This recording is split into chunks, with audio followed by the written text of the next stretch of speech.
waktu Indonesia Barat, waktu dengan menggunakan helikopter. Dia akan langsung menuju desa Kedongan Gabus dan diikuti panen raya kelompok Sri Wardani, seperti yang dikutip dari laman setkap.co.id Rabu 18 Maret 2015. Usai melakukan kerja di Indramayu, Jokowi diperkirakan langsung kembali ke Jakarta karena sejumlah agenda sudah menunggunya di kantor kepresidenan Jakarta.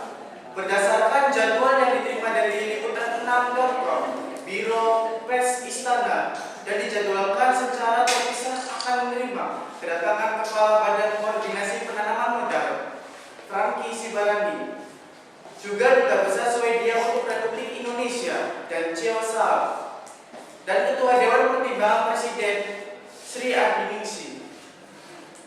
Selain itu, pada pukul 16.00 waktu Indonesia Barat, Jokowi rencana juga akan memimpin rapat terbatas di bidang politik, hukum, dan keamanan. Sekian berita yang dapat saya sampaikan.